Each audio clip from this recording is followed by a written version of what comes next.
Hi, it's me again. And there appears to be some hot round orange thing up in the sky there, but I won't worry, I don't think it'll last too long, will it?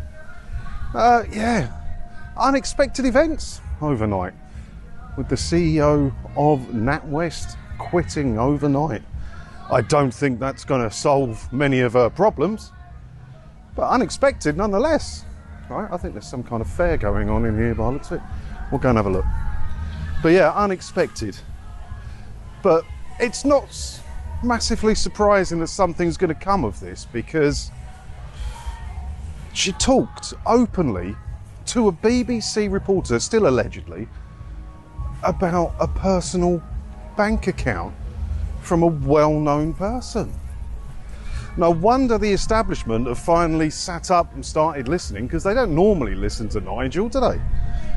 But they've had to on this one, because if she's gassing about Nigel's bank account and personal details and all his stuff that he had in Coots, who else is she talking about?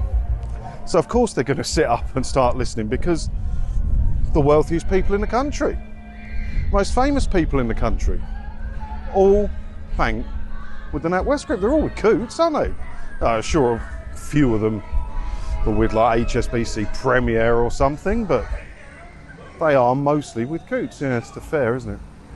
This might be a bit noisy, I might have to move around. I also might have to come down here tonight. But yeah. So her problem is quitting. I mean, it's a meeting of the board or something, wasn't it? And she's jumped rather than been pushed. If you believe that, then I've got some magic beans to sell you. Hang on, let me get away from this because it's a bit noisy, isn't it? But yeah, there's no way she jumped. They've just let her leave with her dignity, haven't they, in a hope to get another position. But who's going to hire her now? But there are problems with what she's done, and I don't know if they've been talked about. I haven't seen a lot about it. I know Black Belt Barristers just put a video up, but I didn't want to watch it before I made this, in case what he said stuck in my mind and I just copied him. I don't like doing that, so I won't watch that till after I've put this one up. But I had a look, because she did break, allegedly, at the moment, nothing's proven, is it, GDPR rules, talking about private data with a journalist. Unbelievable. And the BBC had to be involved again, didn't it? Always the BBC. But it says here, look, fines for infringement of UK GDPR, failure to comply with the UK GDPR may leave you open to substantial fines. There are two tiers of fines. A maximum fine of £17.5 million, or 4% of annual global turnover, or maximum fine of 8.7 million, or 2% of annual turnover of the NatWest group. That's going to be a few quid, isn't it? That's going to be a few quid, isn't it? Is her leaving going to solve NatWest Group's liability in that situation? I'm not convinced. I'm not convinced. And yeah, this ain't the end of this. This ain't the end of this, is it? So what did what's the actual thing had to say? So she was also working for the government, this Dame Allison. And it says here, Dame Allison was also sacked from her 2 government roles today. She previously sat on the Prime Minister's Business Council and the government's Efficiency Task Force. So she was right in the club. So she probably thought she can do whatever she wants. She can say whatever she wants. She can slander Nigel, spread his personal details about all she wants, allegedly. And nothing can come with her, because she's banging the club, isn't she? And now she's down the job centre. Would she get a golden handshake? She quit.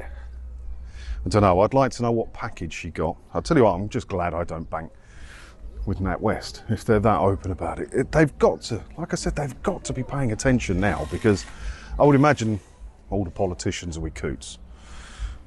All the Londonites and all those people, they're all with Coots. Anyone with a few quid wants the prestige of being with Coots, don't they? And the boss of the whole group is happy just to openly talk about a confidential account. You can't do that.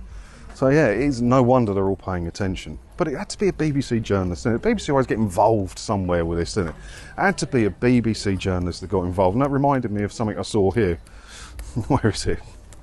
I don't know, have you heard of this? It did make me laugh when I first heard of it. Look, BBC Verify. Yeah, BBC are official fact checkers now. Oh yeah, brilliant. It says here, we've brought together forensic journalists and expert talent from across the whole BBC. They're expert talent, including our analysis editor, blah, blah, blah, blah. BBC Verify comprises of about 60 journalists who will form a highly specialised operation with a range of forensic, investigative skills. Ooh. They'll be fact-checking, verifying video, countering disinformation, analysing data, and crucially explaining complex stories in the pursuit of truth. The BBC are here for you.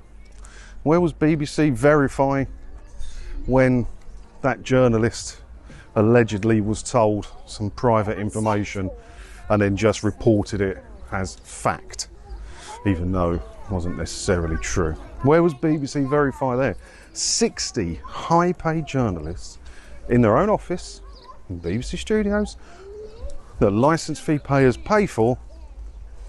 Shouldn't every story, every single story that wants to be reported by the BBC have to go through BBC Verify? Or what the chuff is the point of having BBC Verify? Why are the BBC always involved when something dirty has gone on? It's always the BBC. And people message me, ask why I'm in this fight. And yeah, it's money that brought me into this fight, but there's always anything dirty going on. It's the bloody BBC. Let's have a look. I did read a lot of this. I can't remember the bits. I'm terrible at this. I don't make notes, do I? It says here that Dame Allison, she has dedicated her working life so far to NatWest and will leave many colleagues who respect and admire her. Yeah, admirable person. Admirable person. She can talk like that about somebody she doesn't like politically. So what was she doing to people in the company she didn't like? If you were an employee she didn't like, was she going through your personal stuff, or was she talking about you behind your back too? Respect and admire her. I remain immensely proud of the progress the bank has made in supporting people like politicians she might not agree with, families and businesses across the UK. There is endless stories now in the papers, and they're being reported on all the news channels about how many people have had their NatWest accounts closed. Supporting people, families and businesses across the UK. My NatWest colleagues are central to that success. I don't know. Is this going to be a Bud Light moment for NatWest? As I said in the other one, if you boycott it, because they've got a lot of brands, haven't they? It could be boycott. If you boycott it and they lose a lot of money, what's going to happen? The government still owns 38.5%, is it, of the group? They just get bailed out again. So it's not going to help anything, is it? I'm glad I don't bank with them or any of this stuff. I don't know, but it's no surprise that the whole point of this, what I was trying to say, it's no surprise that the bigwigs now and the people in power. I mean, Rishi Sunak jumped on this, didn't he? He was on it last week, commenting on it. Wonder why that could be. Just in case someone at the NatWest group accesses his Coots account and starts telling us about his stuff. Hey, interesting to see where this one's going to go. And it's a nice day down here today, isn't it? What a nice day down here. Pub's packed. Nice. Show on my lunch break. Go and have a pint. Got to drive home, so I can't. Never mind. But yeah, if you're ever down this way, this is Promenade Park in Malden. If you walk through the park's massive. You're not going to see too much of it from here, I don't think. But past those sails, it goes all the way along. And then there's water splash parks and a little petting zoo and loads of places to get a cup of coffee or something, and the fares in there now, obviously. Loads of car parking, reasonably priced. This is not a tourist information video for Malden, but it's lovely down here when the sun's shining. Not so much in the winter, but then is anywhere nice in the winter. Do you know what I mean? I think that will cover it for now. I've got another video I want to make with some silly stuff I might try and do later, but don't hold me to that. So let me know what you think about all this down in the comments. That's what they're for. And hit the buttons, all the buttons down there. I think there's a dislike button. Don't hit that. And I'll see you in the next one, whenever that will be. Ta-da!